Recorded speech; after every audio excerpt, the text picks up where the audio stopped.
I actually intended this video to be a full review video for the MOZA AB9, but the bass is just not ready yet. So this is a fairly detailed first impressions video, and by the end you should have a good idea whether you want to order one or not.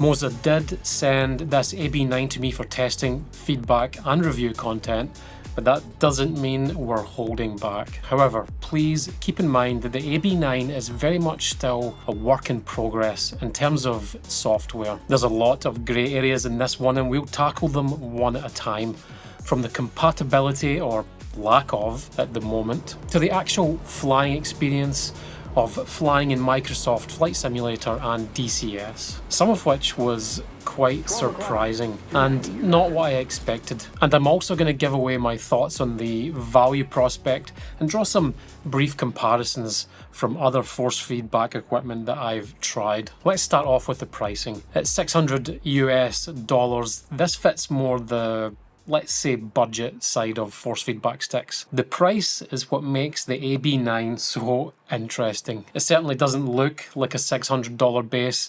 It's got the appearance of something much higher priced. So keep that price in mind as it feeds into everything going forward, and then we'll circle back at the end of the video and go through the sort of value prospect. So you're going to get this thing out of the box and think, wow, $600 well spent. I mean, it's got that expensive high-end look and feel with a full sort of metal build and super smooth surfaces, a nice design and attention to detail, and it's just overall it's just well put together as a complete package. Let's just say it's a real confidence builder. And this also translates into the grip, which is sold separately. We'll leave the detailed information on the grip for another time, but let's say it's thumbs up so far. As far as grips go, it is fairly open. You can mount anything with a traditional Thrustmaster mount, although I did struggle to get the buttons working on the Virpil F14 grip when mounted through an extension. Now that Virpil F14 grip does have the Thrustmaster connection, so I'm not sure what was happening there. The only other grip I've tested was that MOZA flight stick you just saw. As far as mounting goes, I've mounted it to the Thrustmaster holes on my NLR Flight Seat Pro. The sheer size of the base, it does present a few issues with mounting and positioning. I'd love to see a few extra extension poles with some bends and some angles to give us just more options. I did in fact try this out with a 200mm extension from Virpil, and can say that I think with a 200mm extension the base fell borderline weak. There's just too much leverage in the extension at that size. There is a Z-mount extension available that's around 100mm from MOZA, and I reckon this will be just fine. But unfortunately, I don't have that here. I did also pass my feedback on to MOZA about having a few extension options, so hopefully they tackle that in the next few months. So we got it mounted to the cockpit. Let's talk about what it can do, or what it should do. Typically, force feedback sticks have no detent, like completely smooth. That's the first thing you'll notice. Although in my version here, there is a small muted notch on the elevator axis. It's not something that detracts too much, and honestly, when I'm playing, I don't even notice it, but it is there. If you already have this base and this is on yours, shout out in the comments, because this could just be my model. As far as feedback goes, it comes directly from airspeed and deflection. Deflection meaning the amount of angle that's applied to any control surfaces like the ailerons and the elevator. This combined with airspeed, turbulence, unstable air, wind shear and anything else you can throw at it, like prop wash or jet wash, it all gets received through the control surfaces and back through the stick. Or if you're fly-by-wire, it can replicate that mechanical feel that you might get. Before I go through this list of effects, be aware that these are all dependent on what information the sim is outputting. So you're not going to get all of these on every aircraft in the sim. All these effects get pushed through in 3 different ways. You got direct, which comes from effects in the sim. Then there's telemetry mode, which is MOZA reading the data to apply the effects to the stick. And then there's a sort of hybrid option. This is the option I've been using the most. It's pretty much let's say, a mashup of both of those previous two. Here's a list of basic effects that I think are worth mentioning at this time. You've got engine RPM, stiffness or strength through airspeed and deflection, turbulence of sorts, and we'll get to that, wind effects, shaker effects, ground bumps, buffeting effects, afterburner rumble, guns and missile release vibration, axis travel and centering forces, and axis limiting forces. There are quite a lot more, and they do get more detailed than that, but that's for another video. You can adjust all of these individually to your liking in the software. As far as compatibility goes, I can only get this to work with Microsoft Flight Simulator and DCS for now. I believe they're working on the other titles like X-Plane and hopefully War Thunder and IL-2. But for now, Flight Simulator and DCS it is. The experience I had on both of these differs a fair bit, and it's not what I expected. I think this is because the telemetry data output is very different. And in DCS's case, it's different from module to module as well. So let's go through Microsoft Flight Simulator first. Here I'm using the pre-configured Cessna 172 for testing here. This profile is available in the software, ready to go. Right away you'll feel the weight of the elevator at your standstill. This is because there's no air moving over the wing to lift it. When the aircraft starts to gain speed, the elevator lifts, and you'll start to feel this through the stick. This is typical of force feedback, and when compared to a standard stick, all of a sudden you feel like you're manipulating an actual real-life surface.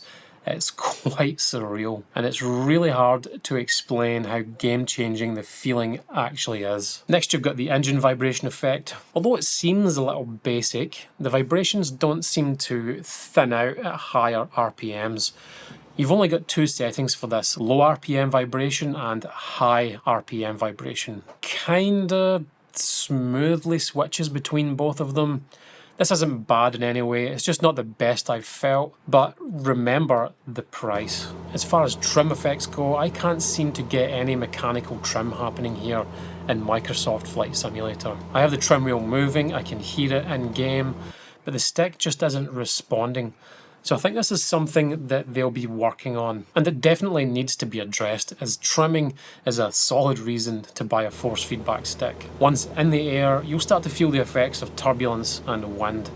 Now these are two separate effects that can be controlled. Turbulence does feel a little robotic, more like a vibration effect, but it still kind of like moves around, but it just feels a bit samey, and that too goes for the wind effects, which I think feeds into the turbulence. Don't get me wrong, both effects are cool and I wouldn't be without them, but there is a slight lack of fluency to it, almost feeling a little disconnected from the aircraft. Keep in mind though, we are in Microsoft Flight Simulator, and in this sim it tends to be a little robotic in nature in the air itself, at least that's my experience. I think this might be a different story with X-Plane, but we'll have to wait and see how that turns out, as at this point in time it doesn't seem to be compatible, for me at least. One of the coolest effects of this stick is the ground vibration on landing, or in this case some bouncing, just for demonstration. Now this might not happen like it does in the real world, but it's an effect I've really come to love, and it's so well done. Now let's take the plane up for a power on stall and see what that looks like.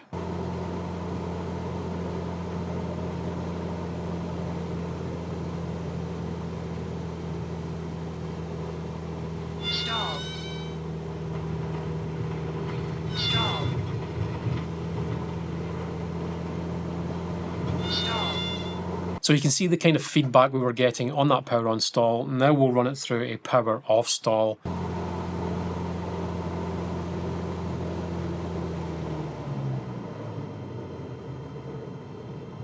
Stall. Stall. Stall.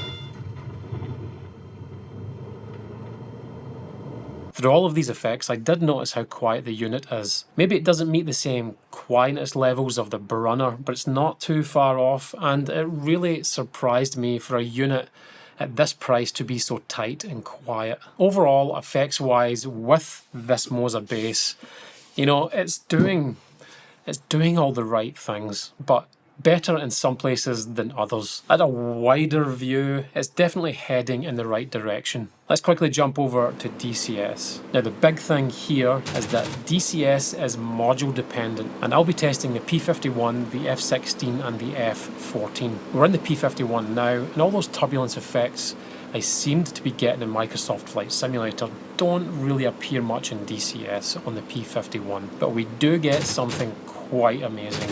Gunfire rumble and vibration. This is so well implemented, it's actually hard holding on to ammo. I find myself spraying way too much just for the sheer joy of it. Again, maybe not something you'd get in the real world, but I absolutely love this effect. It's superb and MOZA have done a brilliant job of implementing it. The next cool thing is the lack of surface control authority at lower speeds. This is nowhere near as refined as you get in Microsoft Flight Simulator, and it's similar to what I've tested with other force feedback sticks. In DCS, the effect tends to activate around that 125 mph range. Then we have the same engine vibration we had in Flight Simulator, the same sort of control and a similar feeling. The other thing I love is when I get blown to bits, there's a big hit to the stick, enough to let you know you're dead. Put it that way. You also get a little bit of feel for wake turbulence, which is quite cool. So far in DCS, even for its lack of air and turbulence effects in the P51, it's doing quite well, and it's making DCS so much fun. But this next effect, this next one, is the absolute number one. When your wings start to buffet and you're getting close to the edge of the flight envelope, you will feel it through the stick, or the base, meaning you can reach max turn rate quickly, hold it there, and with very little effort, modulate the throttle on and off for unbelievable control. I've said this before, but it's so easy to do, and it almost feels like cheating. Before we move on to the F16 and the F14, I'll say that the Spitfire is almost a carbon copy in terms of profile and feel, with the same sort of effects. Now the F16. The F16 is a fly-by-wire, so you get much less feeling through the stick, which is kind of how it should be. The F16's standard profile has the stick acting like a true F16 stick. There's very little movement, and it feels pressure-based, and I thought that was brilliant at the start. However, I don't think it's measuring pressure. I still think it's measuring movement, and what the profile has done is just limited that range to give you that kind of effect. And for me, this makes the jet a little difficult to be accurate and to handle. It's missing a few other things like gunfire, damage vibration. Even turning these effects on in the MOZA software, the game's just, it's not outputting the data that it needs. Then we move to the heat blur F14. What a different story this is. This is full of feedback. We've got guns, missile release, buffeting, damage, explosions, it's all there. What an excellent plane to fly with force feedback. I wish all the devs had put this much effort into the force feedback effects, because this F14 with the MOZA AB9 is stunning. I'm now going to go through the software, but I'll keep this one brief as the software is getting updated rapidly. First off, they have put some thought into the UI. That's super clear. It's user-friendly, and they have little hover explanations on each effect. It works in 3 main modes, like I said at the beginning. I chose the integrated mode. You get to access all of your profiles for all the sims in one place. However, I'm having issues adjusting and saving over existing profiles. I'm not sure what's happening there, but again, I've passed that on to MOZA, and I'm positive that's going to get updated or fixed. The software on a whole is just very much self-explanatory. There are a few things that I think are missing, like adjusting trim effects. Maybe the way turbulence is adjusted and handled needs to be more nuanced. And I'd really like to see the active profile big and bold. And maybe they could have an auto load feature for a profile that you link to a specific aircraft. That would be nice. So in one sense, the software is good and heading in the right direction, but it has got a little bit to go yet before I'd say it's complete. So what are the key takeaways from my experience so far? Well, the build quality is absolutely top notch. Mounting it in the right position might be difficult. It's a better experience in DCS than it is in Microsoft Flight Simulator at the moment. No X-Plane, IL-2 or War Thunder at this time. The price is very good for what you're getting. It feels a little weak with an extension pole, probably 200mm and upwards. However, It's nice and strong with a grip mounted direct. The software still has a way to go, but it's looking promising and moving in the right direction. It makes both Flight Simulator and DCS super fun and addictive. Based on these key takeaways, is there value here? And if so, where is it? For me, the value lies firmly within the price. At the $600 they're asking,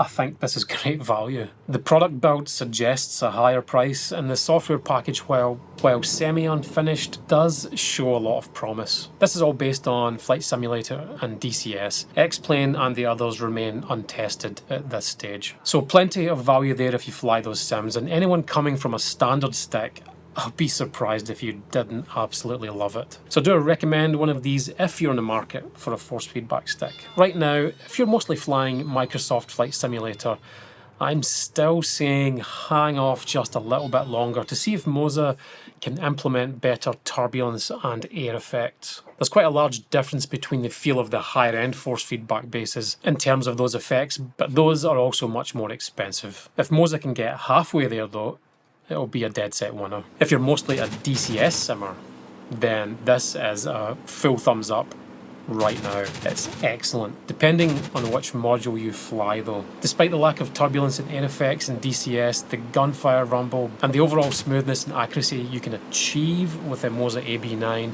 is fantastic. It's the best experience I've had using force feedback in DCS. Force feedback will fundamentally change the way you fly in the sim. For me, it's the single biggest leap in immersion, maybe after VR. So for DCS, it's a flat out recommend. If you play both sims, I'm fairly confident you'll enjoy it. Also, I'm quite certain based on the amount of software updates that I see MOZA making and all the feedback that they're taking on board and implementing, this stick will be very good in the next few months for both sims. As soon as we get some compatibility with the other sims like X-Plane, IL-2 and War Thunder, that's when you can expect the full review.